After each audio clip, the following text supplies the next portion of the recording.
کبھی آپ نے اس معاملے میں کرمنل انویسٹیگیشن کا مطالبہ کہیں کیا؟ بہت دفعہ کیا.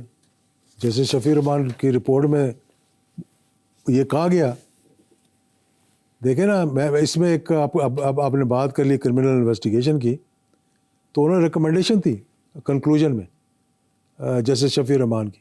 جسٹس شفیع رحمان نے اپنی رپورٹ میں لکھا کہ ہم جا رہے تھے، ہمیں ظہیر زیدی صاحب نے بتایا، وہ بھی گئے تھے، وہ یہ پروف کر رہا تھا ظہیر زیدی کے کاکپٹ میں نرو گیس استعمال ہوئی، جہاز کے پیچھے وہ جو کہتے ہیں آموں کی پیٹیوں میں دھماکہ ہوا، اور تیسرا اس نے ایک اور انکشاف کیا کہ جو C-130 کا پچھلا دروازہ ہوتا ہے اس پہ کوئی چیز لگی، جو کہتے ہیں کہ نیچے سے میزائل مارا گیا یا جو بھی ہوا، مجھے نہیں پتا. اس نے یہ تصویر سے پروف کیا کہ اگر اندر سے دھماکہ ہو کے سوراخ ہوتا اس کے اندر تو وہ باہر کی طرف کھلتا. یہ جو سوراخ ہوا تھا اس کے C-130 کے پچھلے دروازے میں، جو آپ نے دیکھا ہوگا بہت بڑا ہوتا ہے، اس کے اندر ٹینک بھی چڑھ جاتا ہے اس کے اوپر، وہ باہر سے اندر کی طرف تھا. یہ انہوں نے ظہیر زیدی صاحب نے انکشاف کیا. اچھا، اب اگلی اہم بات سنیں. جسٹس شفیع رحمان کی ٹیم نے کہا کہ یہ کہاں پڑا ہوا ہے؟ انہوں نے کہا یہ ملتان کے ہینگر میں پڑا ہوا ہے. انہوں نے کہا we would like to visit and see the site. تو 48 گھنٹے کا انہوں نے ٹائم دیا، ان کو تیاری کرو ہم آ رہے ہیں. اور جب جانے کی تیاری، انہوں نے کہا وہ تو ہے ہی نہیں یہاں پہ، جہاز ہی نہیں ہے. جہاز ہی نہیں. اور مطلب جو اس کے ٹکڑے تھے وہ وہاں سے غائب ہو گئے ہیں، اور بعد میں یہاں سنا ہے کہیں وہ اسکریپ میں بھیج دیے گئے تھے، یہ سنا ہے میں نے.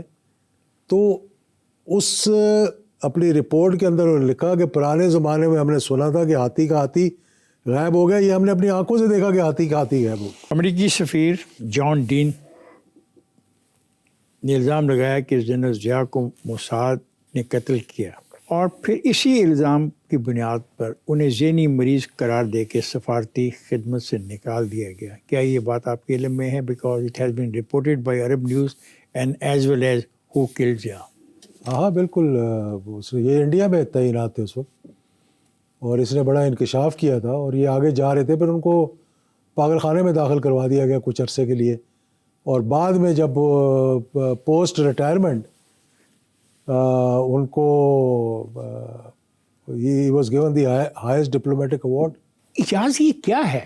اب تک کی جتنی گفتگو میں نے اور آپ نے کی، ہم کس نتیجے پہ پہنچ رہے ہیں؟ نتیجے پہ یہ پہنچتے ہیں کہ یہ ایک میزائل استعمال ہوا، سوچی سمجھی گیس استعمال سازش ہوئی، تھی. دروازہ ٹھیک نہیں تھا، دروازہ ٹھیک کرنے کی کوشش کی گئی. جہاز کو اسی بہانے وہاں نہیں کھڑا رہنا تھا اس نے، کیونکہ ایک اسٹینڈ بائی جہاز ہوتا ہے، ایک ویسے جہاز ہوتا ہے، تو اس کو وہاں سے اڑ کے ملتان جانا تھا. اس دروازے کے بہانے اس کو نہیں اڑایا گیا. وینٹی فیئر رپورٹ میں کہا گیا ہے کہ اس وقت فوج کے اندر بھی طاقت کی منتقلی کی کشمکش جاری تھی. کہ آپ کے والد نے اپنے آخری دنوں میں فوج کے اندر سے دھمکیوں یا پھر کسی سازش کی تشویش کا اظہار کیا تھا؟ سازش کا تو میرا نہیں خیال کہ انہوں نے اظہار کیا تھا، لیکن کچھ ان کے he was not very comfortable with General Beg in his last days. اور اس سے پہلے کچھ مس انڈرسٹینڈنگ جب پیدا ہوئی ان کی جنید صاحب کے ساتھ، اس میں بھی سنا ہے کہ کچھ ان کے سبارڈینیٹس تھے جن کا ایک کردار تھا. جنید صاحب کو جا کے بتاتے تھے آپ یہ کریں، آپ یہ کریں، آپ یہ کریں. تو ان کو معلومات تو آ جاتی ہیں، مطلب ساری کس طرح سے آ جاتی ہیں. تو وہ ان کی عادت تھی کہ جس کے ساتھ کوئی اس کا ذہن پڑھنا ہوتا تھا یا دیکھنا ہوتا تھا تو اس کو گولف پہ لے جاتے تھے ساتھ میں. وہ کہتے تھے گولف میں انسان کا کریکٹر جو ہے نا وہ کھل کر سامنے آ جاتا ہے. تو شاید وہ جنرل بیگ کے ساتھ بھی گئے ہو گولف کھیلنے، میرا خیال ہے گئے ہوں گے، کہ میں نے کچھ تصویریں اکٹھے دیکھی تھیں ان کی. ڈاکٹر بشار صاحب نے مجھے بتایا تھا کہ انہوں نے 26 اگست کو سوچا تھا کہ جنرل بیگ کی جگہ جنرل افضال کو، وہ خبر تھی جو ڈاکٹر بشارت کے علاوہ ایک دو لوگوں کو پتہ تھی. وہ خبر کہتے ہیں سنا گیا ہے، مجھے نہیں معلوم، کہ جنرل بیگ تک تو لازمی بات ہے پہنچائی ہوگی انہوں نے کہ جی آپ کو ہٹایا جا رہا ہے. اور سننے میں آیا ہے، اس کی تصدیق آپ کریں ہمایوں صاحب سے یا ہارون صاحب سے، جنرل اختر عبد الرحمان کے جو صاحبزادے ہیں، کہ کچھ انفارمیشن ان کے والد کو بھی دی گئی جس سے انہیں کہا گیا کہ آپ بھی اسی جہاز میں جائیں. حالانکہ جنرل درانی نے اس بات کا انکشاف کیا کہ جنرل اختر عبد الرحمان کو پہلے سے دعوت دی گئی تھی. ان کا کہنا یہ ہے کہ رات کسی نے جا کر ان کو بتایا، اور جو ان کے بڑے قریبی تھے، کہ آپ بھی اس جہاز میں جائیں، کیونکہ اگر یہ کوئی چیزیں تبدیل ہو رہی ہیں تو اس کے بارے میں ان سے ذکر کیا کہ یہ بہترین ٹائم ہوگا کہ آپ اور جنرل ضیاء سے اس بارے میں بات کریں. اور وہ یہی بات میرے خیال میں یہ بات تھی کہ انہوں نے کہا کہ اگر بیگ کو ہٹایا جا رہا ہے تو شاید ان کو چیئرمین جوائنٹ چیف نہ بنا دیا جائے. اعجاز، اب یہ ہم اتنی باتیں ہم نے کی ہیں، غیر ملکی مداخلت سے لے کر اندرونی فوجی سازش تک کے تمام نظریات گردش کر چکے ہیں. 37 سال گزرنے کے بعد شواہد اور آپ کے خاندان کے تجربے کے پیش نظر آپ کو ذاتی طور پہ کون سا نظریہ سب سے زیادہ قابل اعتبار نظر آتا ہے؟ کاش کہ میں اس کا تعین کر سکتا. کئی جگہ میں نے شاید ضرورت سے زیادہ بات کر دی ہو، کسی پہ ضرورت سے زیادہ الزام لگا دیا ہو.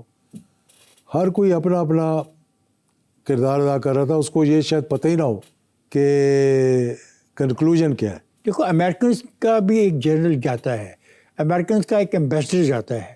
کیا امریکنز معاف کر سکتے ہیں کسی ایسے آدمی کو؟ دیکھیں، میں آپ کو بتاتا ہوں نا، ابھی آپ نے ایف بی آئی کی بات کی تھی، اس کو کس نے ویٹو کیا، نہیں جانے دیا. جس طریقے سے ان کو جہاز میں بٹھایا گیا کہ ہو سکتا ہے کہ سکس سینس جو ہے جنرل ضیاء کی، اس نے کہا ہوگا یار کہ شاید یہ کوئی گڑبڑ کا چکر ہے کہ مجھے گھیر کے یہاں لایا گیا ہے، تو اس کو ساتھ بٹھا لوں گا تو معاملات ذرا تھوڑے سے ٹھیک ہو جائیں. تو زبردستی بٹھایا گیا تھا اس کو، کیونکہ ہی was not happy with the exhibition کہہ لیں یا demonstration of the A1M1 tank. اور انہوں نے وہیں کہہ دیا تھا this is not feasible for Pakistan, کیونکہ وہ ریگستان میں چل ہی نہیں سک رہے تھے، نہ ان کے ٹارگیٹ صحیح لگے، نہ ان سے وہاں چلا گیا جہاں ٹامے والی میں جہاں ہو رہا تھا. تو امریکن ایمبیسڈر بڑا کین تھا یار کہ یہ خرید لیں، اور بھی بڑے لوگ تھے جو کہہ رہے تھے خرید لیں. تو اس لیے انہوں نے ان کو چلتے چلتے کہا کہ why don't you come and join me. ان کا تو اپنا جہاز کھڑا ہوا تھا. جس طرح جنرل اسلم بیگ کو بھی کہا کہ آپ، وہ کہا میں تو ملتان جانا ہے، میرا تو جہاز کھڑا ہوا تھا. انہوں نے کہا اچھا آپ جائیں. تو وہ زبردستی چڑھے ادھر. اچھا اب وہ ہو گیا. اب امریکن بلو بک کے مطابق قانون یہ ہے کہ جہاں بھی امریکن اس قسم کے حادثے میں مطلب ہلاک ہوتا ہے، 72 گھنٹے کے اندر اندر F B I should be on the ground to investigate and to check what happen. F B I تیار ہوگی آنے کے لیے. جارج شولٹز جو اس وقت کے ان کے سیکرٹری آف اسٹیٹ تھے، یعنی فارن منسٹر تھے، انہوں نے ویٹو کیا کہ نہیں آپ نہیں جائیں گے. مطلب اس پہ بھی بڑے سوالات اٹھے اور اس پہ کچھ جوابات بھی دیے امبیسڈر اوکلے نے. اٹ واز آپ کے فادر کے علاوہ ایک اور جنرل بھی پاکستان کا، اور بھی بہت جنرلز تھے اس جہاز میں.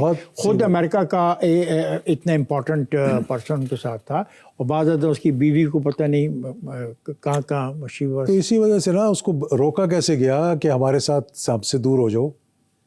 اس کو آفر دی گئی، اسٹیٹ ڈپارٹمنٹ میں نوکری دی گئی اس کو. What is your answer? My answer is کہ آفٹر دی افغان جہاد، after the Geneva accord, he was becoming too strong for lot of people to digest, in the sense کہ اسلامی امہ کے اندر ایک ان کا رول تھا. افغانستان کے اندر جو وہ نہیں چاہتے تھے اسٹیبلٹی ہے، اسی وجہ سے تو جنیوا اکارڈ پہ جو آپس میں اختلافات پیدا ہوئے کہ he wanted the Afghan government to settle down before going any further. لیکن نہیں، اتنی ساری باتیں. میں کہہ رہا ہوں کہ بھائی ہر ایک کا اپنا اپنا کردار ہے. اب جتنا کچھ میں نے آپ کو بتا دیا ہے، یا وہ دفعہ 164 کا بیان کہیں تو پڑھا ہوگا نا. Last sentence for this. Last sentence ایک یہ ہے کہ if جنرل پرویز مشرف کے قاتلوں کو پکڑ کر ود ان ویکس پھانسی دی جا سکتی ہے، شوکت عزیز کے جو دھماکہ ہوا تھا ان کو پکڑ کر پھانسی دی جا سکتی ہے، تو جنرل ضیاء الحق اور اتنے جرنیل 29 لوگ جو شہید ہوئے، یعنی ان کے بارے میں آپ صحیح طریقے سے انکوائری نہیں کر سکتے. اس میں تو کوئی مشکل بات نہیں تھی. Everybody knows what happen.